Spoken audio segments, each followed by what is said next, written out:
In 1925, the speaker was the head of a very big, vast organization. He was the head of it, and they looked up to him with devotion, all that stuff. It was considered a spiritual organization, a religious organization. And in 1925, or was it 28 or 29, I've forgotten, it's not important, that organization called the Order of the Star was dissolved by the speaker, because he said that any spiritual organization of any kind is not spiritual.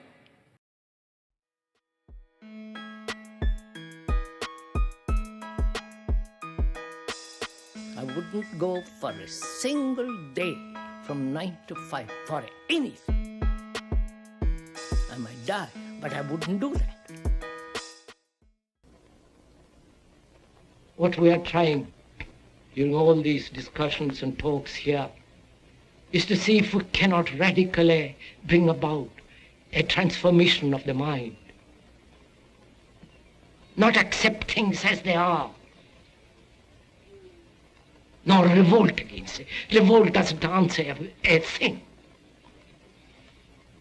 But to understand it, to go into it, to examine it, give your heart and your mind with everything that you have to find out, a way of living differently. J.Krishnamurti was born in India on the 11th of May 1895.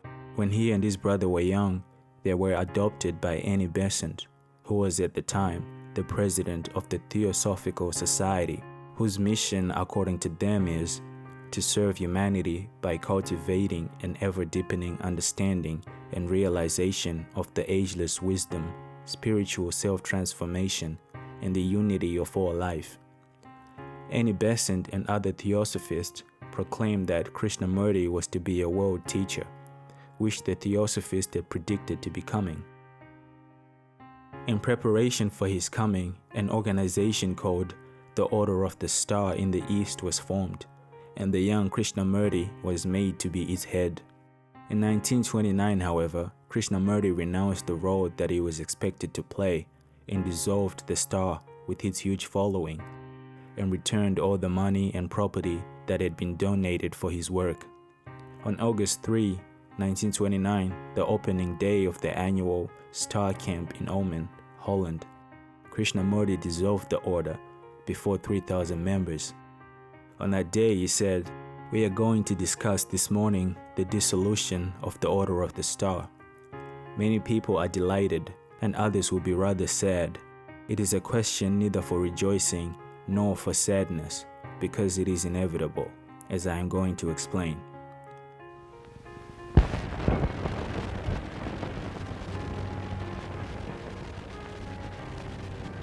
I maintain that truth is a pathless land and cannot be approached by any path whatsoever, by any religion, by any sect. Truth being limitless, unconditioned, unapproachable by any path whatsoever, cannot be organized, nor should any organization be formed to lead or coerce people along any particular path. First, understanding that, then you will see how impossible it is to organize a belief being purely an individual matter. You cannot, and therefore must not organize it. If you do, it becomes crystallized, dead. It becomes a creed, a sect, a religion to be imposed on others. That is what everyone throughout the world is attempting to do. Truth is narrowed down and made a plaything for those who are weak, for those who are only momentarily discontented.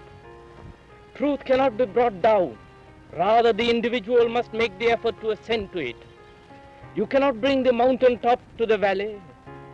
If you would attain to the mountain top, you must pass through the valley, climb the steeps, unafraid of the dangerous precipices.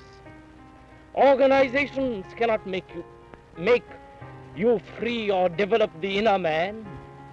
No man from outside can make you free, nor can organized worship, nor the immolation of yourself for a cause make you free. Therefore, I am not concerning myself with the founding of religions or new sects or the establishment of new theories or new philosophies. On the contrary, I am concerning myself with the only one essential thing, the true freedom of man. I would help him to break away from all limitations, to free himself from all fears, from the fear of religion, from the fear of salvation, from the fear of spirituality, from the fear of love, from the fear of death, from the fear of life itself. My desire is that men should be unconditionally free, for I maintain that the only true spirituality is the incorruptibility of the self which is eternal. It is the harmony between reason and love. That is the highest reality. That is life itself. True perfection, the harmony of the self, has no law. This must not be translated as to mean chaos. It is above all law and above all chaos, because it is the seed of everything, that from which all transformation arises and on which all things depend. If you desire the harmony of the self, in which is true, and that poise of the self in which is true creation, you must care for that self which abides in each and be concerned only with that self.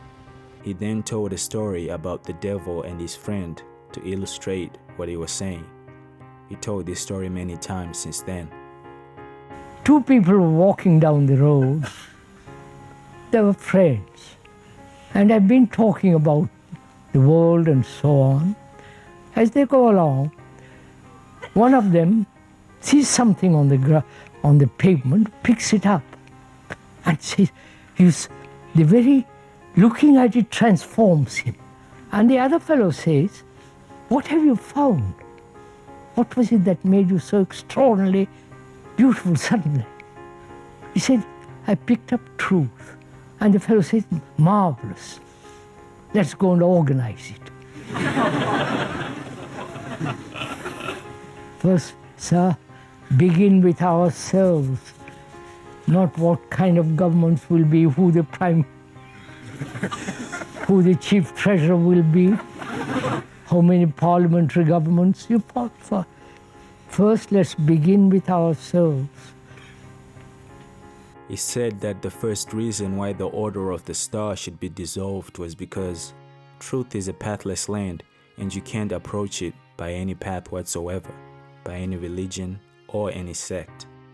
From then on, for nearly 60 years until his death on the 17th of February 1986, he traveled throughout the world, talking to large audiences and to individuals about the need for a radical change in humankind. When he dissolved the Order of the Star, one newspaper reporter who interviewed him considered it a magnificent act to dissolve an organization in which there were thousands and thousands of members. To him, it was a great act because he said, "What will you do afterwards? How will you live? You will have no following. People will no longer listen to you." And Krishnamurti said, "If there are only 5 people who will listen, who will live, who have their faces turned towards eternity, it will be sufficient. Of what use is it to have thousands who do not understand, who are fully embalmed in prejudice, who do not want the new, but would rather translate the new to suit their own sterile, stagnant selves? If I speak strongly, please do not misunderstand me. It is not through lack of compassion. If you go to a surgeon for an operation, is it not kindness on his part to operate even if he causes you pain? So, in like manner, if I speak straightly, it is not through lack of real affection. On the contrary." It's an insane world. You understand? There is no sanity in the political world, in the religious world, right? In the economic world, there is no sanity. Don't be corrupt. Inside, don't seek vanity, pride. Don't say I'm superior to somebody else.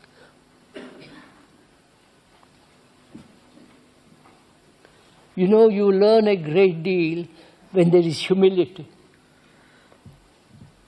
You know the word humility? You learn a great deal if you are really humble. But if you are merely seeking success, money, money, money, power, position, status, you understand? Then you are beginning with corruption. You might be poor. Be poor. Who cares?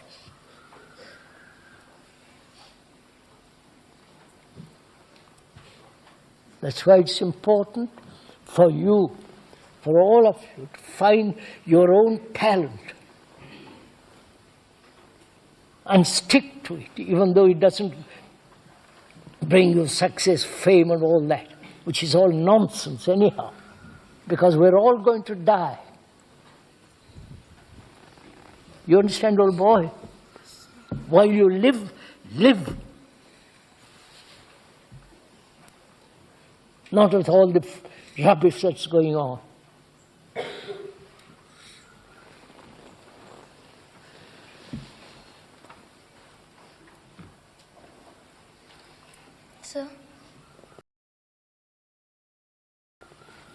So then, why don't people realize this, sir?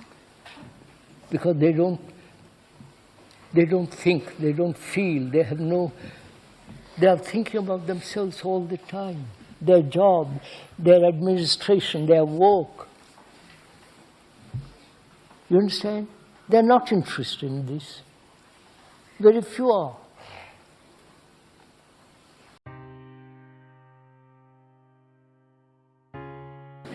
Human beings like you have capacity, have some kind of hidden talent. Talent, you understand? That is to paint, to play the violin, to play the flute, or to be a very good human being. Human beings have hidden talents. And your society, your parents, everybody says, become a businessman, or become a doctor, or become an engineer. So your brain is conditioned by your parents, or by the society in which you live. So your own talent is destroyed by this pressure. You might be a great painter, right? Or a great singer, or a marvelous botanist. But your parents, your society, no, that's not good enough. You must become really businessman, or a good doctor, or IAS. So you destroy your own talent. And what is important is to have your own talent. Then you are happy with it. That's one thing. Human beings have essentially in their hidden a certain talent. Not always to become a businessman or a captain in the army or as a flyer. So you have to discover your own talent and stick to that talent. Whether you become poor, rich, successful.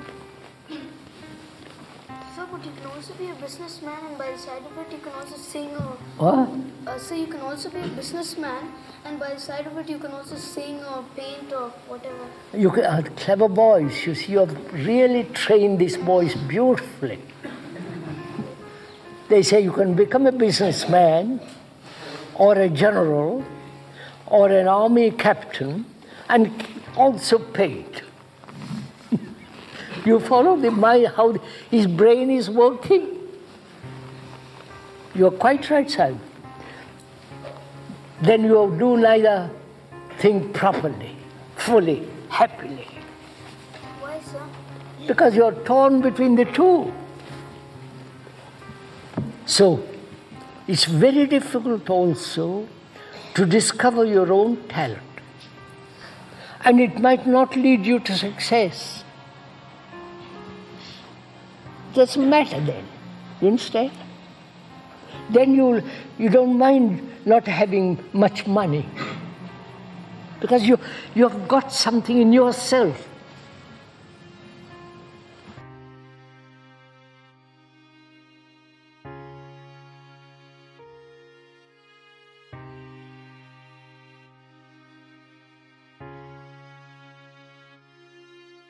In the present, Krishnamurti is regarded globally as one of the greatest thinkers and religious teachers of all time. He did not expound any philosophy or religion, but rather talked of things that concern all of us in our everyday life, of the problems of living in modern society with its violence and corruption, of the individual's search for security and happiness, and the need for mankind to free itself from inner burdens of fear, anger, hurt, and sorrow. He explained with great precision the subtle workings of the human mind and pointed to the need for bringing to our daily life a deeply meditative and spiritual quality. Krishnamurti constantly emphasized the fact that religions and nationalism are factors that divide human beings and bring about conflict and war. He reminded his listeners again and again that we're all human beings first, and not Hindus, Muslims, or Christians, that we are like the rest of humanity and are not different from one another. Regarding religion, he said, what we call religion is merely organized belief with its dogmas, rituals, mysteries, and superstitions. Each religion has its own sacred books, its mediator, its priest, and its ways of threatening and holding people. Most of us have been conditioned to all of this, which is considered religious education. But this conditioning sets men against men. It creates antagonism, not only among the believers, but also against those of other beliefs. Though all religions assert that they worship God and say that we must love one another, they instill fear through their doctrines of reward and punishment, and through their competitive dogmas, they perpetuate suspicion and antagonism.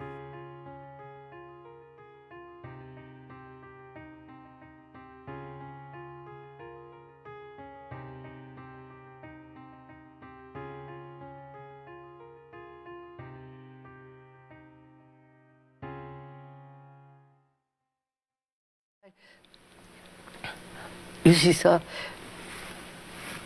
we have divided the physical world as the East and the West. We have divided religions, Christian religion and Hindu, Muslim, Buddhist. And we have divided the world into nationalities. The capitalists, the socialists, the communists, and the other people. So we have divided the world, and we have divided ourselves as Christians, non-Christians. Yes. We have divided ourselves into fragments, opposing each other. So where there is a division, there is conflict. Precisely. I think that's a basic law. Where there's a division, there's conflict, but in terms of that word knowledge, it appears that people believe to start with that division is there. Yeah, and they operate on that radical belief, isn't that's that right? why I'm saying it's so important to understand from the beginning in our talk, in our dialogue, that the world is not different from me and I am the world. It may sound rather very simplified, simplistic, but it has got very deep fundamental meaning if you realize what it means. Not intellectually, but inwardly, the understanding of it. Therefore, there is no division. Moment I say to myself, when I realize that I am the world, the world is me, I am not a Christian or a Hindu nor a Buddhist, nothing. I am a human being. Belief in God has been a powerful incentive to better living. Why do you deny God? Why do you not try to revive men's faith in the idea of God? Let us look at the problem widely and intelligently. I am not denying God. It would be foolish to do so. Only the man who does not know reality indulges in meaningless words. The man who says he knows does not know. The man who is experiencing reality from moment to moment has no means of communicating that reality. Belief is a denial of truth. Belief hinders truth. To believe in God is not to find God. Neither the believer nor the non-believer will find God, because reality is unknown, and your belief or non-belief in the unknown is merely a self-projection, and therefore not real. I know you believe, and I know it has very little meaning in your life. There are many people who believe. Millions believe in God and take consolation. First of all, why do you believe? You believe because it gives you satisfaction, consolation, hope, and you say it gives significance to your life. Actually, your belief has very little significance because you believe and exploit. You believe and kill. You believe in a universal God and murder each other. The rich man also believes in God. He exploits ruthlessly, accumulates money, and then builds a temple or becomes a philanthropist. The man who dropped the atomic bomb on Hiroshima said that God was with them. Those who flew from England to destroy Germany said that God was their co-pilot. The dictators, the prime ministers, the generals, the presidents, all talk of God. They have immense faith in God. Are they doing service, making a better life for men? The people who say they believe in God have destroyed half the world, and the world is in complete misery. Through religious intolerance, there are divisions of people as believers and non-believers, leading to religious wars. It indicates how extraordinarily politically minded you are. Is belief in God a powerful incentive to better living? Why do you want an incentive to better living? Surely your incentive must be your own desire to live cleanly and simply, must it not? If you look to an incentive, you are not interested in making life possible for all. You're merely interested in your incentive, which is different from mine, and will quarrel over the incentive. If we live happily together, not because we believe in God, but because we're human beings, then we will share the entire means of production in order to produce things for all. Through lack of intelligence, we accept the idea of a superintelligence, which we call God. But this God, this superintelligence, is not going to give us a better life. What leads to a better life is intelligence, and there can be intelligence if there is belief. If there are class divisions, if the means of productions are in the hands of a few, if there are isolated nationalities and sovereign governments. All this obviously indicates a lack of intelligence, and it is this lack of intelligence that is preventing a better living, not non-belief in God. You all believe in different ways, but your belief has no reality whatsoever. Reality is what you are, what you do, what you think, and your belief in God is merely an escape from your monotonous, stupid, and cruel life. Furthermore, belief invariably divides people. There is the Hindu, the Buddhist, the Christian, the communist, the socialist, the capitalist, and so on. Belief, idea, divides. It never brings people together. You may bring a few people together in a group, but that group is opposed to another group. Ideas and beliefs are never unifying. On the contrary, they are separative, disintegrating, and destructive. Therefore, your belief in God is really spreading misery in the world.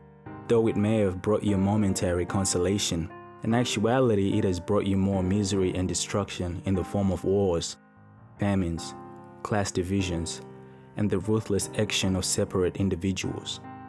Your belief has no validity at all. If you believe in God, if it were a real experience to you, then your face would have a smile. You would not be destroying human beings. Now, what is reality? What is God? God is the Word. The Word is not the thing.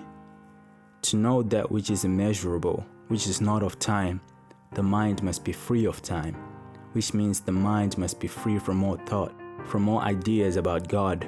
What do you know about God or truth? You do not really know anything about that reality. All that you know are words, the experiences of others, or some moments of rather vague experience of your own. Surely that is not God. That is not reality. That is not beyond the field of time. To know that which is beyond time, the process of time must be understood. Time being thought, the process of becoming, the accumulation of knowledge. That is the whole background of the mind. The mind itself is the background, both the conscious and the unconscious, the collective and the individual. So the mind must be free of the known, which means the mind must be completely silent, not made silent. The mind that achieves silence as a result, as the outcome of determined action, of practice and discipline, is not a silent mind. The mind that is forced, controlled, shaped, put into a frame, and kept quiet is not a still mind.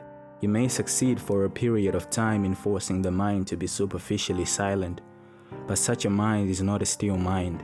Stillness comes only when you understand the whole process of thought, because to understand the process is to end it, and the ending of the process of thought is the beginning of silence.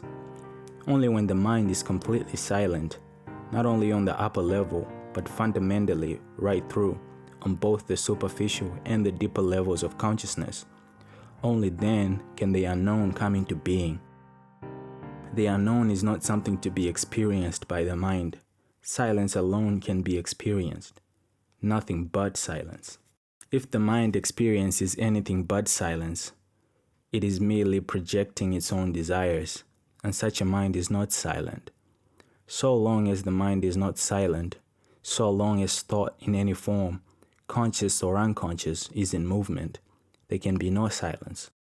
Silence is freedom from the past, from knowledge, from both conscious and unconscious memory. When the mind is completely silent, not in use, when there is the silence which is not a product of effort, then only does the timeless, the eternal, come into being. That state is not a state of remembering. There is no entity that remembers, that experiences. Therefore, God or truth or what you will is a thing that comes into being from moment to moment, and it happens only in a state of freedom and spontaneity, not when the mind is disciplined according to a pattern. God is not a thing of the mind. It does not come through self-projection. It comes only when there is virtue, which is freedom. Virtue is facing the fact of what is, and the facing of the fact is a state of bliss. Only when the mind is blissful, quiet, without any movement of its own, without the projection of thought, conscious or unconscious, only then does the eternal come into being. It's a tragedy, I think, that man lives in constant conflict with himself and with the world. This conflict expresses itself in so many different ways. The conflict between two human beings, the conflict between ideals, the conflict between two beliefs, the conflict between two gods and gurus. This constant conflict which man has lived in is very destructive. It is not creative at all, quite the contrary. It is a wastage of energy. And man, apparently, you have never been able to solve this problem at all. Conflict in relationship is really between two images. the image you have built about another, and the image he has built about you. So in relationship, conflict is essentially between these two images. And can one live a life without this image? The image, the symbol, the conclusion that you may have drawn from your experience. And I think it is possible. Really it is possible to live without a single conflict. And that is possible only when you have no image about yourself. Image as being great or inferior or something noble or ignoble and so on. Not to have a single image about yourself or about another.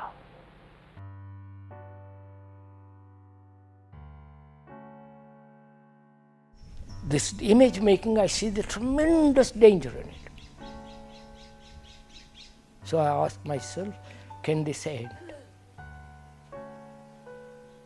But the danger is more important than anything else. You know, like a precipice, when you see the danger of it, you move away from it.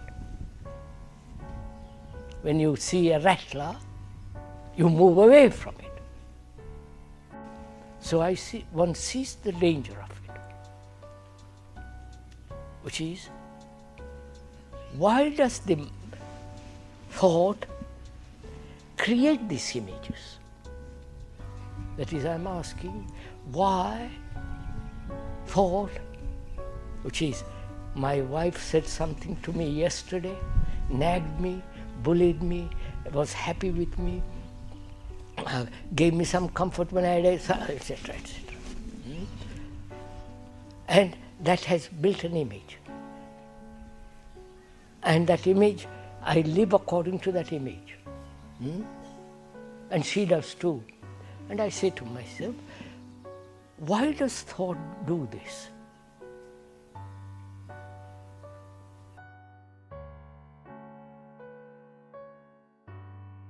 You can only go into it if you have no ideas about it. If you don't say, well, this is so, that is so, and jump to words. So you have to find out why thought does this. The thought does it because in the image it finds security. My wife, the image, and that in that I'm secure. My country, right? Security. My group, security. The group being the image which I have created about the group, the image which I have created about the nation, the image about which I have created through religious indoctrination, the image. The Christ, the Hindu gods and all the mess of that business. And so thought creates these images because it finds security in it.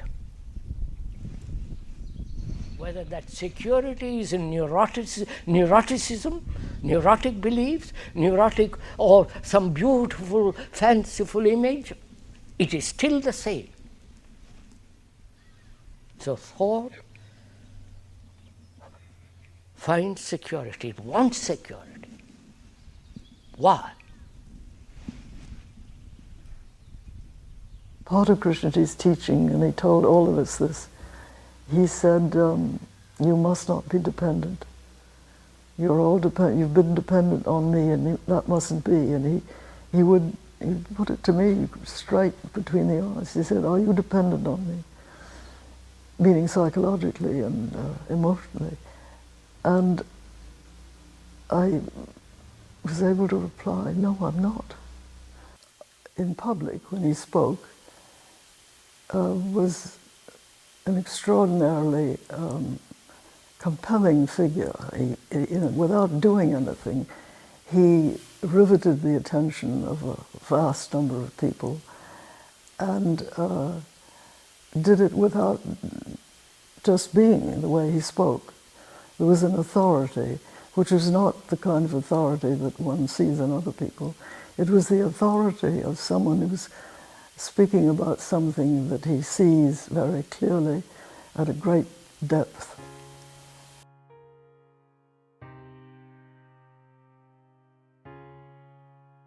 You bear children, you have pain, you struggle, you go through such misery, wars, hate each other, like each other, and suddenly end.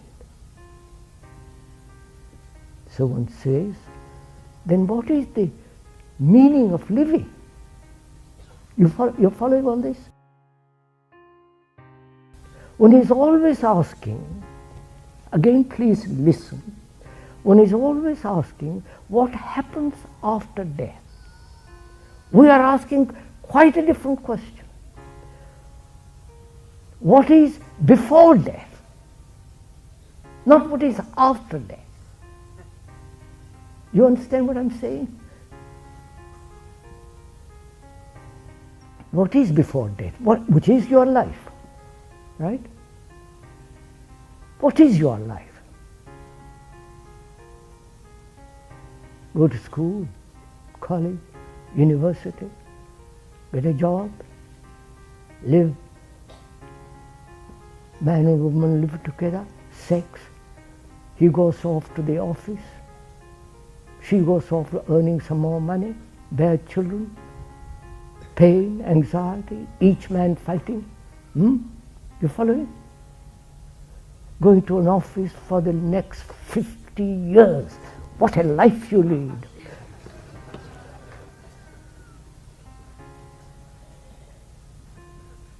This is your life before death. And you want to know, living such a miserable life, you want to know what is after death. See what you are doing, sirs. I want to weep for you, but it's no good weeping for you. So, is that all? That is a apparent fact, isn't it?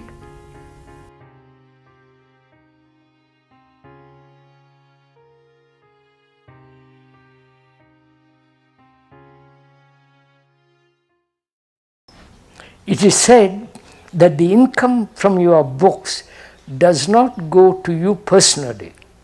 May one ask how you live, sir? It is said that the income from your books does not go to you personally. May one ask how you live, sir? Are you really interested in this? I'll answer it. It's very simple. Are you really concerned about this question? Vitally. Huh? Vitally, no. As it is put there, let's answer it. Let's go into it.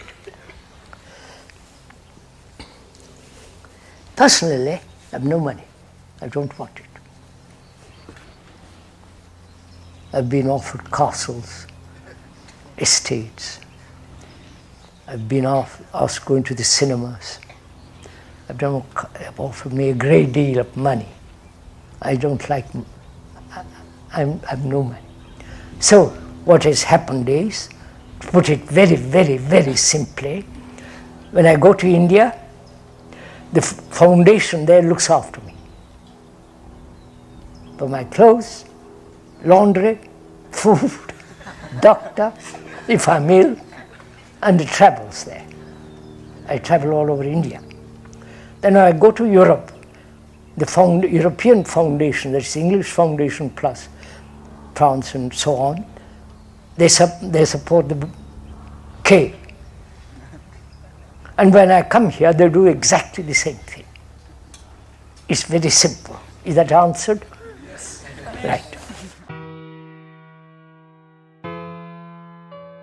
The speaker has said that human society is so constructed throughout the world that most people are occupied with jobs from 9 to 5 every day of their life. And he said also that it's intolerable, imprisonment. So, where do you work? And what do you do there? It doesn't really matter. I don't like my job, and I don't think I'm gonna go anymore. You're just not gonna go? Yeah. Won't you get fired? I don't know, but I really don't like it. I don't know how you feel about it. Probably you like being in prison.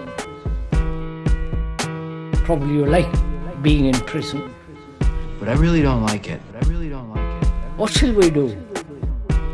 To the speaker, he won't tolerate it.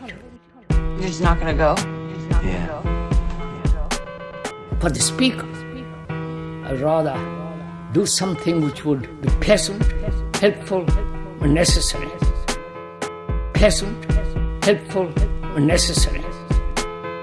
To earn enough money and so on. But most of us accept this prison, this routine. So what shall we do? Nobody has questioned this. We say it is normal, it's the way of society, it's the way of our life, it's the way we must live. But if we all see together that such a imprisonment, which it is actually, and that we all feel this is intolerable, not just verbally but actually, do something about it, we'll create a new society, right? We will. If all of us say we will not tolerate for a single day this routine, this monstrous activity of 9 to 5, however necessary, however good and pleasant, then we will bring about not only psychological revolution but also outwardly. We may agree about this, but will we do it? You might say, no, I can't do it because I have responsibility. I have children, I have a house and mortgage, insurance. Thank God I haven't got any of those.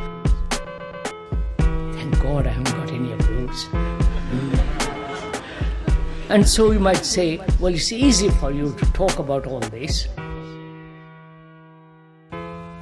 But it's easy for the speaker to talk about it because he refuses to go in that pattern.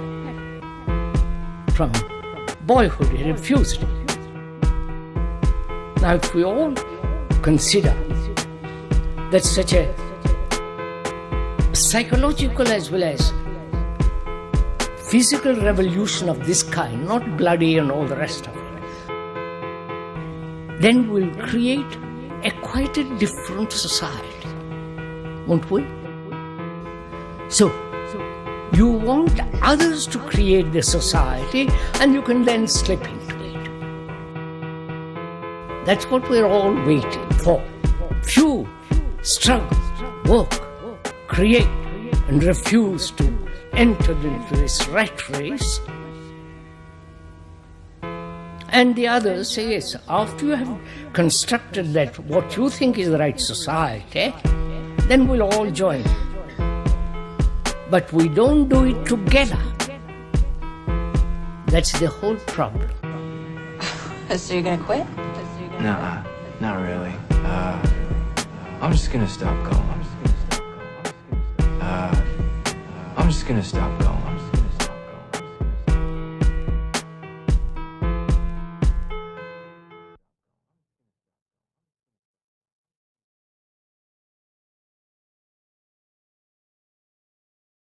A person came to see me, and he's Wife was dead. And he really thought he loved her. So he said, I must see my wife again. Can you help me? I said, which wife do you want to see? The one that cooked? The one that bore the children? The one that gave you sex? The one that quarreled with you? The one that dominated you, frightened you? He said, I don't want to meet any of those. I want to meet the good of her.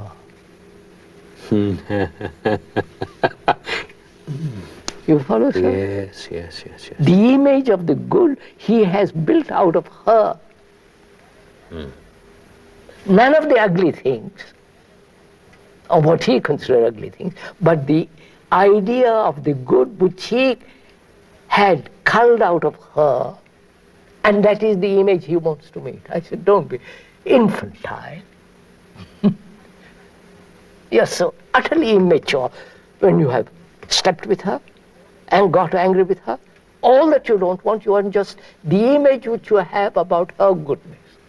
I said, and you know, sir, he began to cry.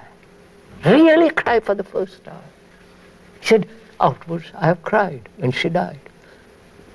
But the tears were of self-pity, my loneliness, my sense of you follow, lack of things. Now I'm crying. I'm cried because I see what I have done. You understand, sir? Yes, I do.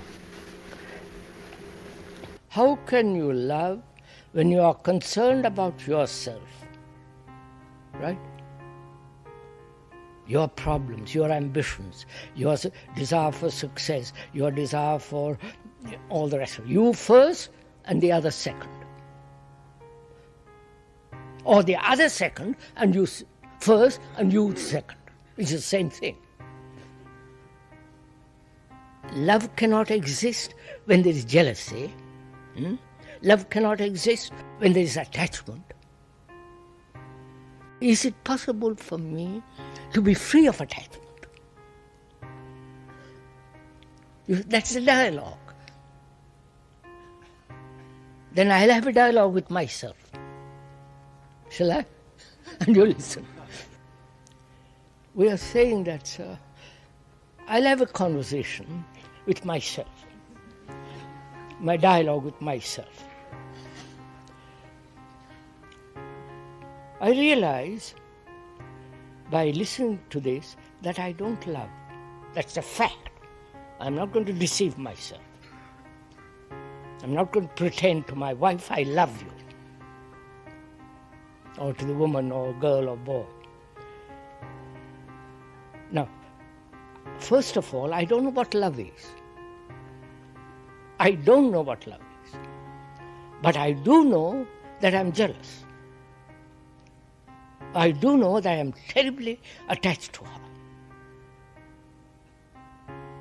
And in that attachment, there's fear, there's jealousy, there's anxiety. There is sense of dependency. I don't like to depend, but I depend.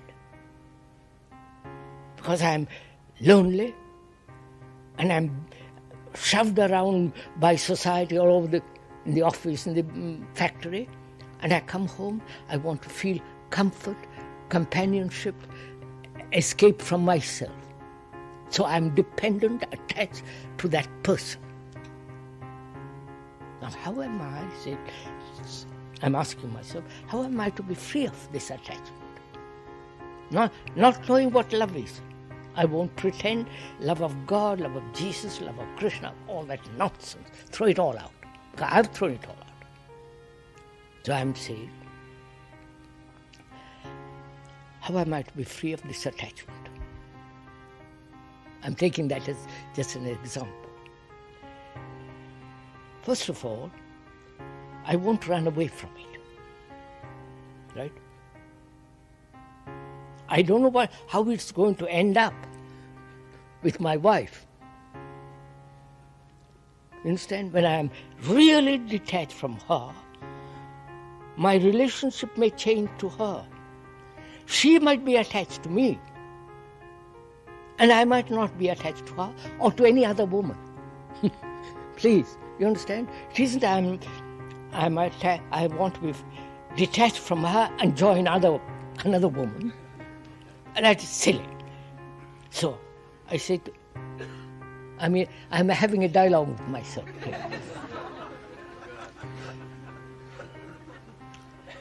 So, what shall I do? I won't run away from the consequence of being totally free of all attachment. I'm going to investigate. I don't know what love is, but I see very clearly, definitely, without any doubt, that attachment to that person means fear, anxiety, jealousy, possession, all the rest of it. So I ask myself, how am I to be free of attachment? Not the method. There is freedom from it. I don't know. I really don't know. So, I begin to inquire. Then I get caught in a system. You understand? You're following this? I get caught in some guru who says, I'll help you to be detached. Do this, this, this. Practice this, this, this. And I want to be free from it. And I accept what the silly man says. Because I see the importance of being free. And he promises me that if I do this, I'll have a reward. So, I want to be free in order to have a reward. You understand? I am looking for a reward. So I say, how silly I am. I want to be free and I get attached to the reward. You're following all this? Good. I think I better have a dialogue all the time with myself.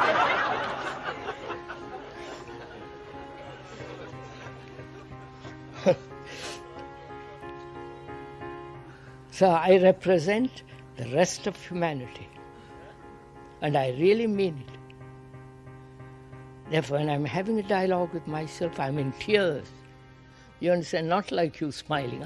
It's a passion for me. You say a mind that has no fear of authority is capable of great love. Now, is this an invitation to kick over the traces? Not at all, sir. On the contrary. One has to find out what we mean by love. Is love pleasure? Is love desire? Is love limited to sex? Or is love of the country, love of the family, the love of the country, and so on? When we talk of love, what does it mean? Well, it's something to do with attraction, is it? Which is all pleasure. Pleasure, sexual pleasure, and so on. And is love, could we put it this way? Could we look at it and find out what is not love? Perhaps it might be easier, but can you have love, for instance, without a repetition of pleasure? That's just it. That's the whole point, you see. Is love jealousy? Can there be love if there is ambition? I don't know, can there be? Obviously not. Yes. If there is any form of violence, sexual or any form of violence, can there be love? Anger, hatred, aggression, how can love be? Why is it we all so desperately want to be loved? Because we are so desperately empty, lonely. But you say that loving on the whole is more important than being loved. Yes, of course, obviously, which means one must understand this emptiness, this loneliness in oneself.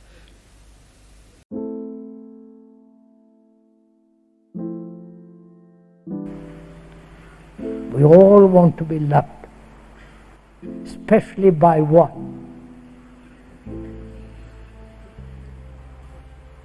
Why do we want to be loved?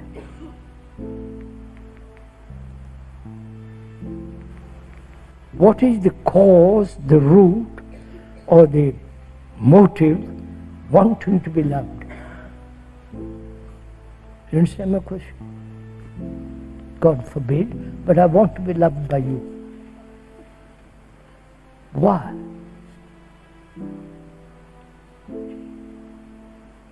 Is it I'm lonely?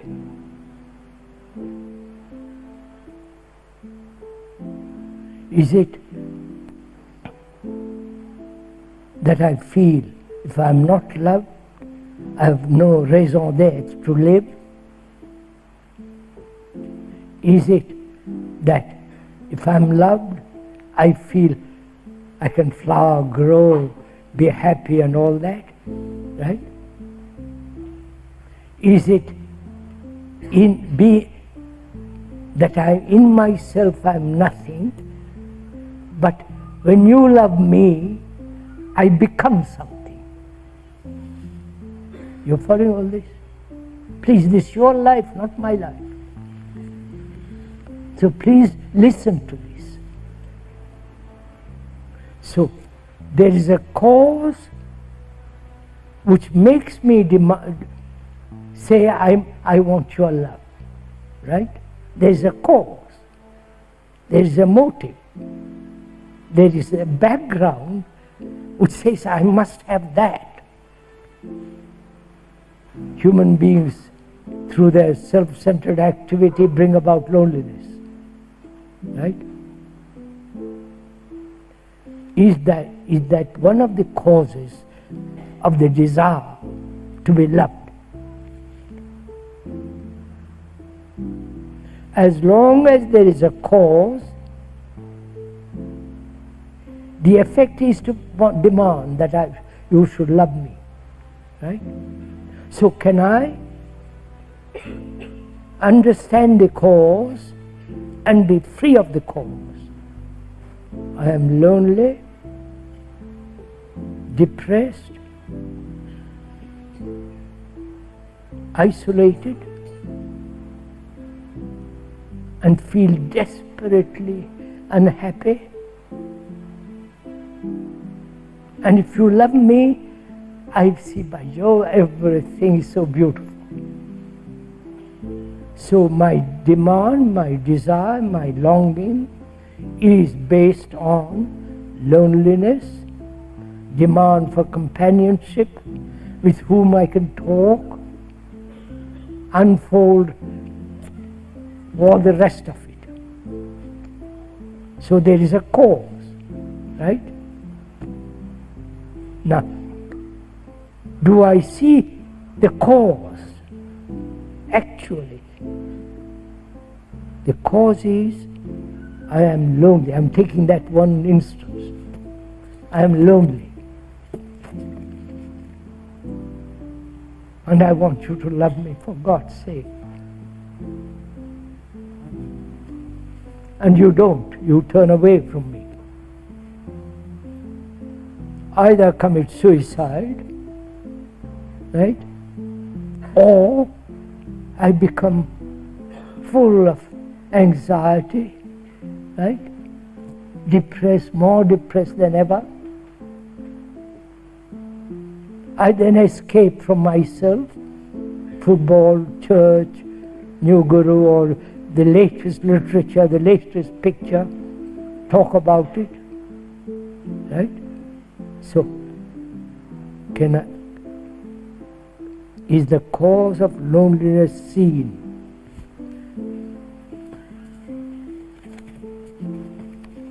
Loneliness is a sense of isolation, right?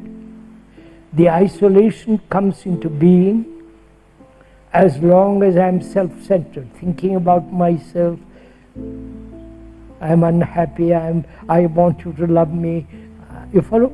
I've reduced all my life, which is such an extraordinary thing, to a small affair that you love me. You understand? Such a petty little affair I've reduced it.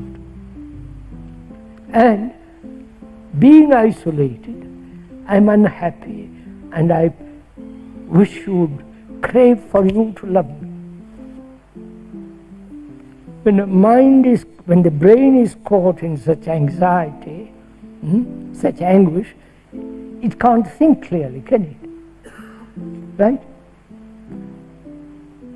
It can't even listen. It is so full of its own anxiety, its own sense of desperation. Now, can there be an interval in which you listen? You understand? A short period in which you say, tell me about it. And then will you listen? Or will you say, no, I don't want to listen because I still love being in a tremendous sense of anxiety. Most people do. Without that sense of anguish, you are nothing. That sense of anguish keeps you alive. For a few minutes, listen to what is being said.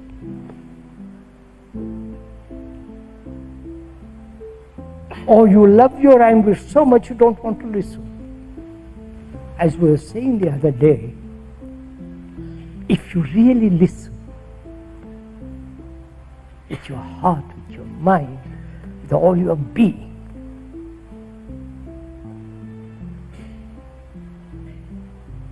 then you have a space.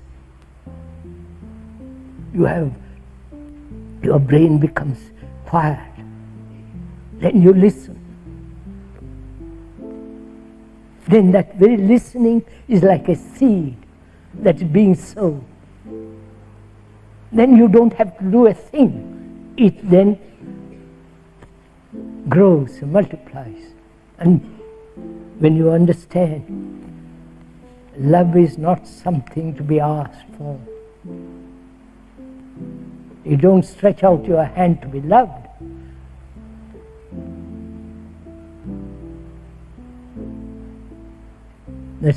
That means you are dependent on somebody. That means you really don't love at all. If you are asking another to be loved, you're asking to be loved by another, that means you have no love in yourself. So obvious. If you have love, you don't ask anybody to be loved, that you be loved.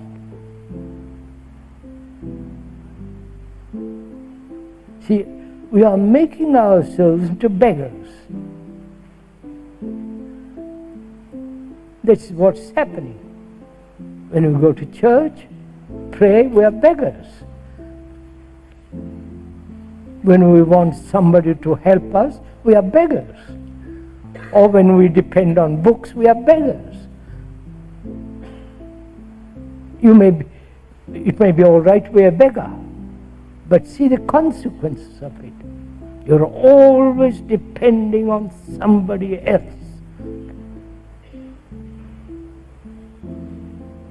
And there are all those people who will help you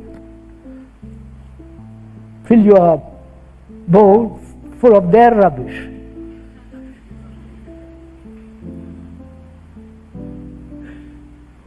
So, see what has taken place when we hear this question. I want to be loved, and I am not. I live in great anguish. What am I to do? That means one has no love in oneself.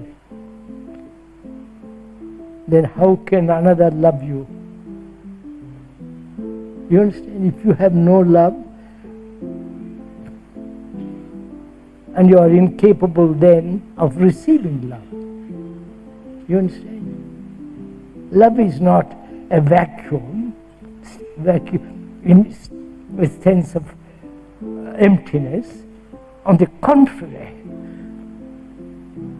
if you have that tremendous feeling, not feeling, a quality, a depth, a beauty, then you don't ask anybody for love. It's like a cup being full. If you have listened to this very carefully, then this problem is gone. The speaker is Krishnamurti, one of the more original and challenging men of our time. During the past 4 decades, his writings and talks in Europe, Asia, and America have followed a singular path, free from factionalism and dogma.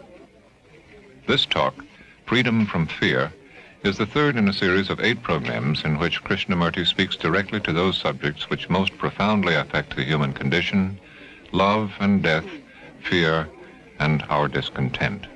He speaks of the real revolution, a radical change in ourselves. Considering what the world is now, with all the misery, conflict, destructive brutality, aggression, tremendous advancement in technology, and so on, it seems to me, though man has cultivated the external world and has more or less mastered it, inwardly he's still as he was. A great deal of animal in him. He's still brutal, violent, aggressive, acquisitive, competitive, and he has built a society along these lines. And the more one observes, and I think almost everyone, unless he's totally blind, deaf and dumb, is aware of the extraordinary contradictions of human beings.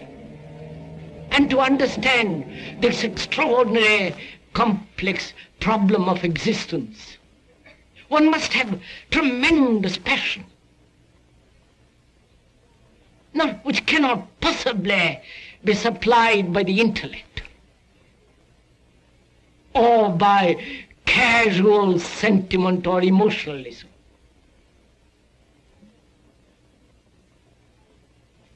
Or the passion aroused by committing oneself to a particular course of action, or belonging to a particular political or religious group.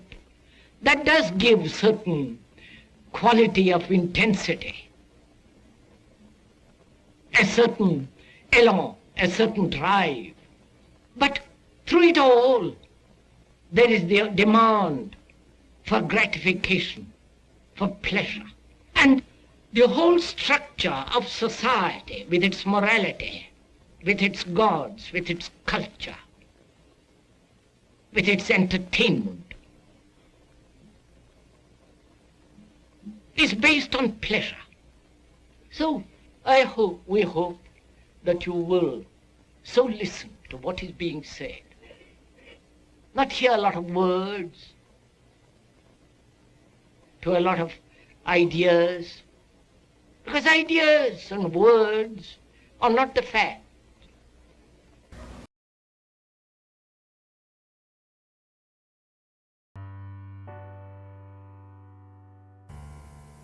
What am I to do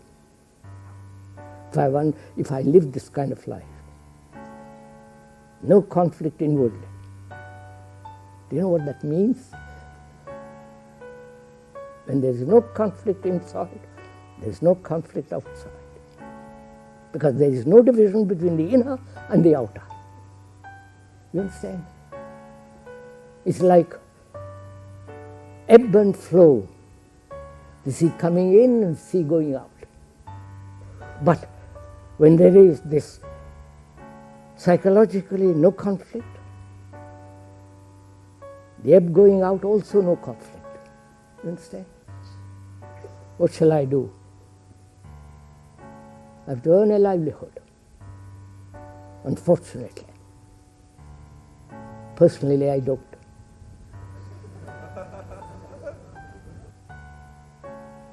I don't because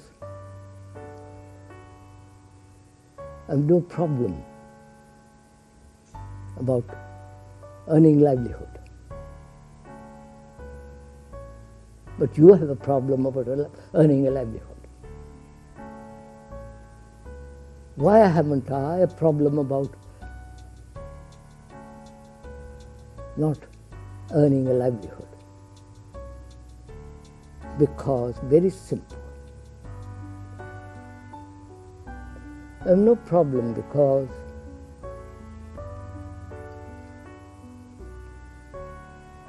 I don't mind what happens. You understand? I don't mind if I fail or succeed. I don't mind if I have money or not money. Personally, I have no money. Thank God.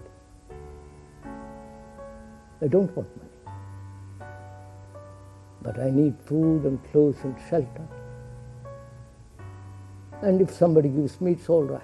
If somebody doesn't, I live where I am. You understand my question? I have no problem. Because I don't demand anything from anybody or from life. I wonder if you understand this. So I've explained, but my way of living is entirely different from yours. So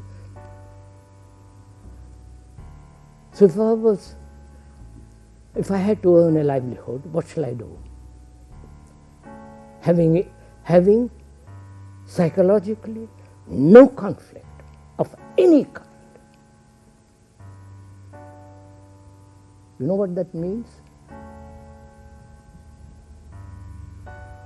How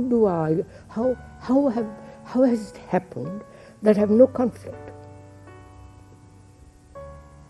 Is it a theory?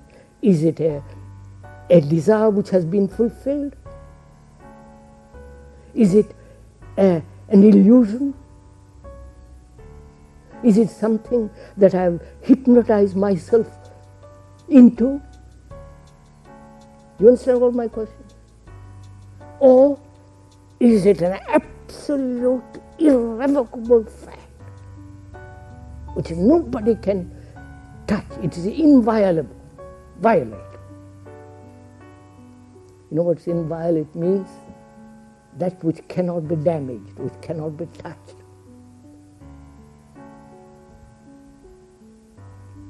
So if that is so, then what shall we do together?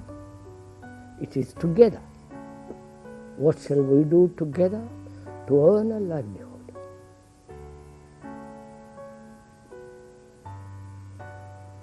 Because there is no conflict, therefore there is no ambition.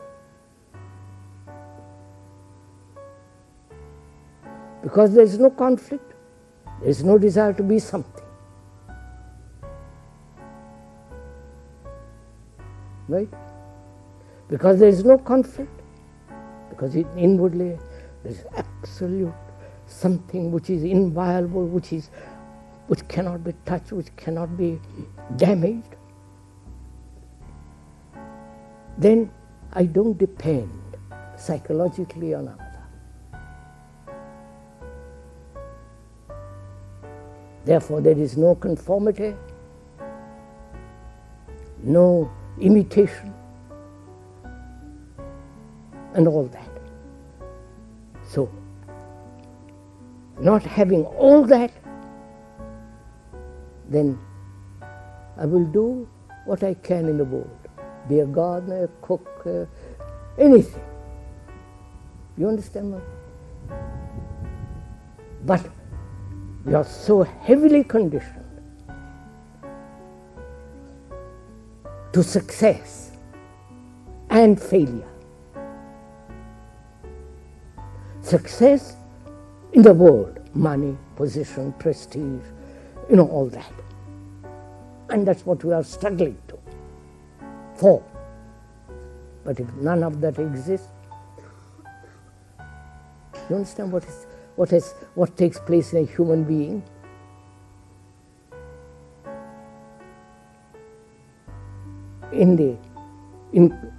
In consciousness, in human consciousness, which is so heavily conditioned to success and the fear of failure,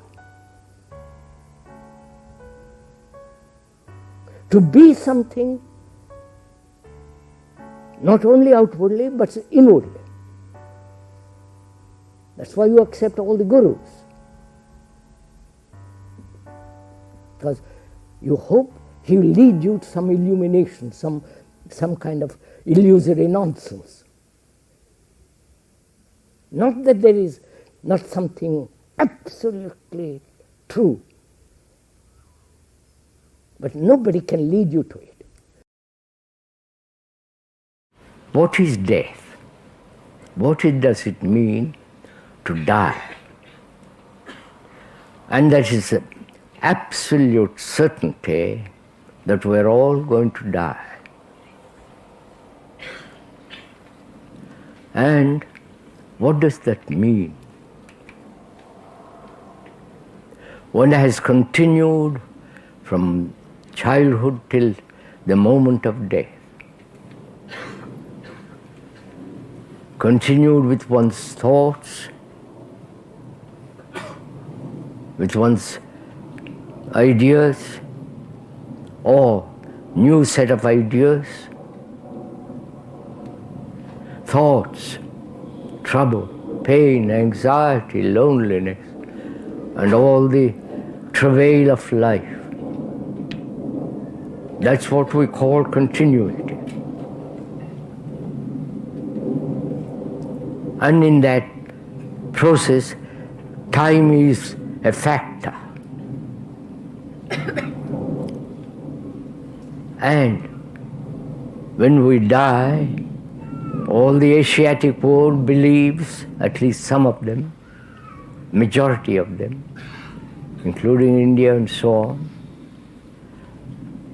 this continuity will continue after death, which is called rebirth, reincarnation. And that's a very comforting idea. What you sow, you reap. If you are not good in this life, then in next life you pay for it. Or you pay for it now. Right? Cause and effect.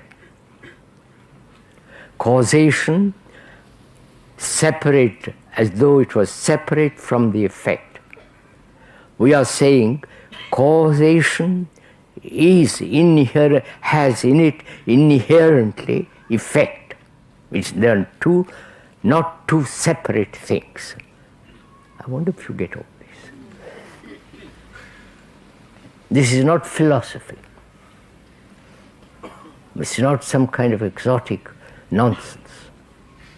You can see one's own life. If you do something ugly, it has its own reward, or its own pain. If you do something correctly, without the self, then that brings about its own goodness. So continuity is a form of causation, effect, and the effect becomes the cause. And so it's a chain.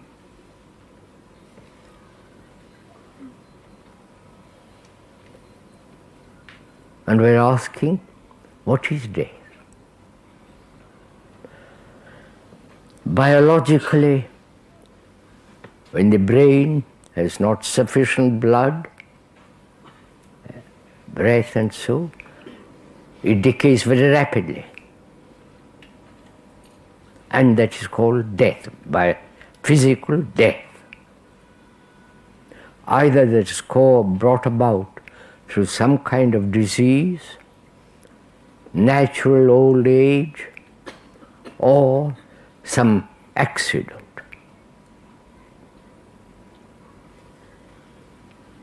We acknowledge that, because that's inevitable. But we say, I have gathered all this experience. All my life I've worked. All my life I've tried to do this and that. And what's the good of it all if I come to an end of all that? Don't you ask these questions?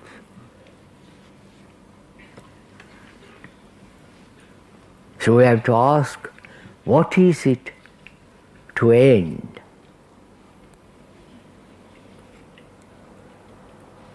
To end something in which there is no continuity. You understand? To end. All right. One is attached. There's no question about it. Attached to an idea, to a book, to a saying, to your money, to your wife, or to some ideal, and so on. One is deeply attached. We're not saying it's right or wrong. One is attached. Death comes along and says, sorry.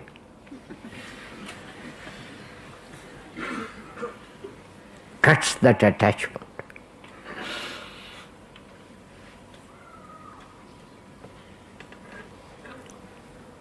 And we want that attachment to continue.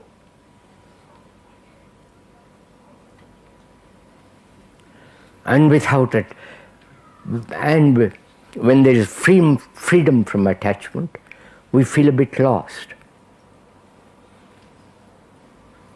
So we are frightened of death because it may end everything that you have.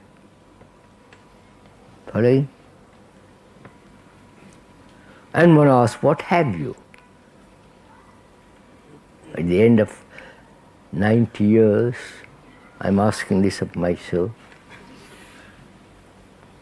And you must be asking of yourself, what is it that you have? A house, a bank account if you are lucky enough or unlucky enough, a wife, a husband, the pleasure of sex, and all the conflict of one's life. Actually, what has won in your life? What have you?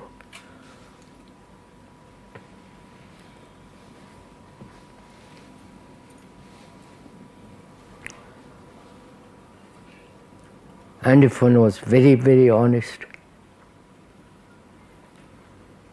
you need to have a house. You need to have a shelter, food, clothes. That's natural, normal. Otherwise, what have you? A series of memories, right? A bundle of memories, and nothing else.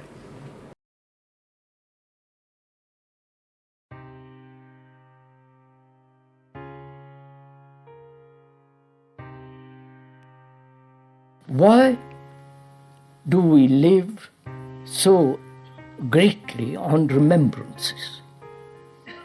You understand me? Why human beings live in the past, which is to remember, right? You had a pleasant day and you remember it, and it's stored up as a memory, and you delight in that memory. You live in that memory, or you live in a sexual memory, or the memory of some achievement that has been possible for you. So remembrance has become extraordinarily important for all of us, as experience, as knowledge. We're asking why? Not that we must not remember. Of course, you must remember how to drive a car, where your home is, and so on and so on. The technological knowledge one has acquired. But psychologically, why has remembrance has such importance in our life?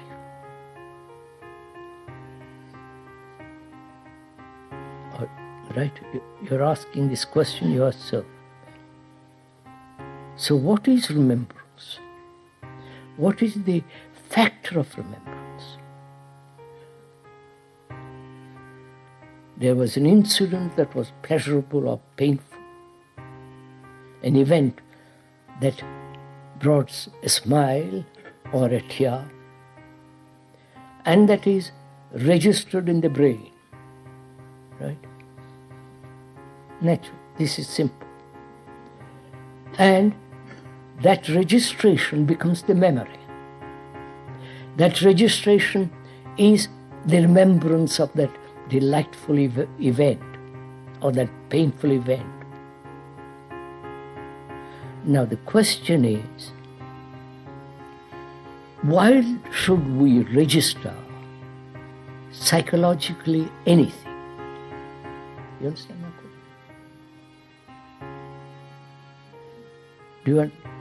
I have put a question. Why should the brain register an event which was painful or pleasurable? It may register things that are dangerous, right? Like a precipice, like a dangerous animal, a dangerous snake, a dangerous person, a crook, and so on, may register. Those are obvious daily facts. But why should the brain register the hurt, the flattery, the insult, the feeling that you are this and all the rest? Why should there be registration psychologically at all? In those bundle of memories, there are all aspirations, wanting, not wanting, seeking God, all that. Or not seeking God, or saying there is only this. That's pleasure, money, power. The mundane activities of one's life, that's all one has. And death comes along and says, you can't carry it with you, it all has to come to an end.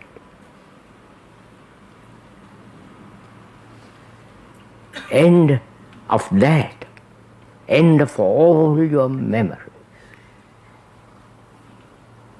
all your experiences, all the things one has struggled through life to accumulate.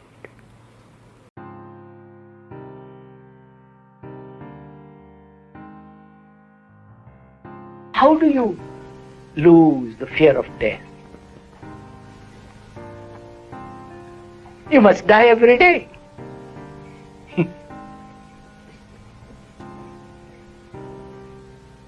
Die every day to the things that you call pleasure and pain, to the things which you have cherished, die. Otherwise, what? Look at sir. What are you? A bundle of memories, aren't you? Huh? Experience, knowledge, information, and that you carry on all the day along, all the years.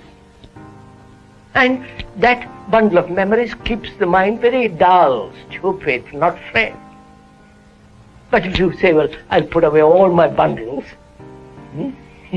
each day, your mind is extraordinarily alert. Yes, sir. So if you were to do this and die every day and to get rid of all your fears, to reach this clarity of mind and to have an extremely sharp mind, would not you then be completely isolated from anything, from the world, from life? All right. Why should you be? Why should you not be isolated? What is the world? Well, that's fine. I think it can be very good. But then, if you are going to do anything with this clarity of mind, such as change the world order, then you will change it. Then you will talk, right? But you won't belong to the messy world.